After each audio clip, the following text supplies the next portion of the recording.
అండి, అందరూ ఎలా ఉన్నారు? నేనైతే బాగున్నాను. Welcome to LV homelock channel.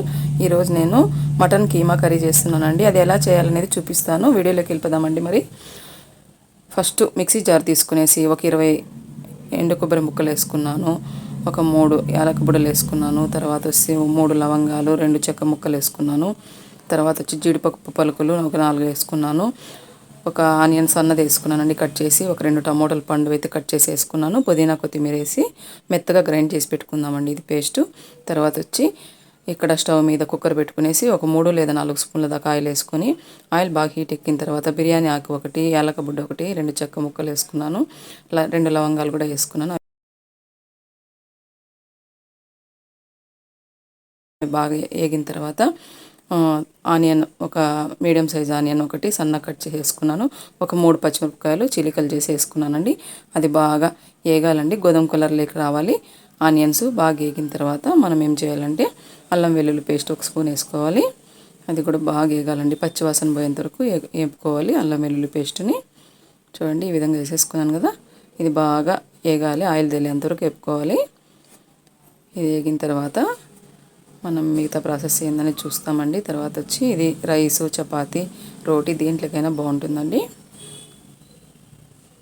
తర్వాత వచ్చి కైమా అంతా కడిగి పెట్టుకున్నానండి. 2 సార్లు కడిగి చిల్లులు గిన్నెలు వేసి పెట్టుకున్నాను. అదంతా నీళ్ళు ఉడిచిపోయింది. కైమా వేసేసుకున్నానండి. వేసేసుకున్న తర్వాత ఒక 1/2 స్పూన్ పసుపు, కొంచెం ఉప్పు వేసుకున్నాను, తగినంత, మరీ చూసి వేసుకోవచ్చు అని వేసేసుకొని ఇదంతా బాగా కలుపుకుందామండి.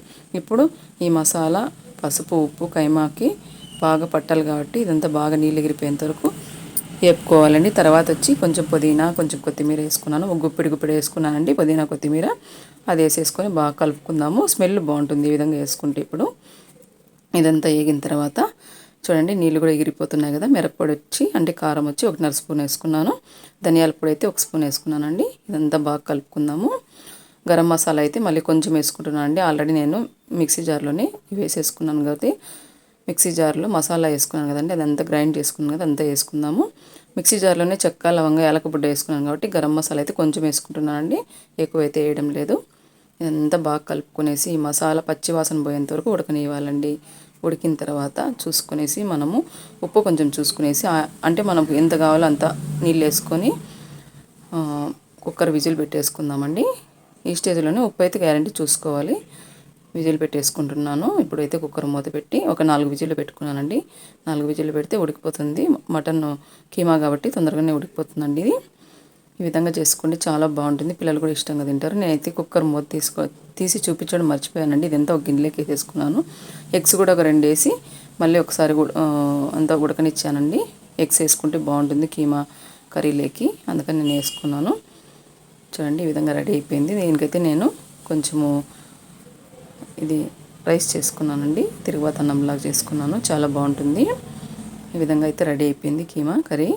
చూడండి, అది తీసేసిన తర్వాత ఆ కుక్కర్లోనే నేను రైస్ చేసేసుకున్నాను, తిరుగుబాతు అన్నంలాగా చేసేసుకున్నానండి. ఇది బాగా ఉడికిపోయింది కదండి. ఒక 2 నిమిషాలు వదిలేయాలండి. అన్నం ఉడికిపోయిన తర్వాత వెంటనే తీసేయకూడదు.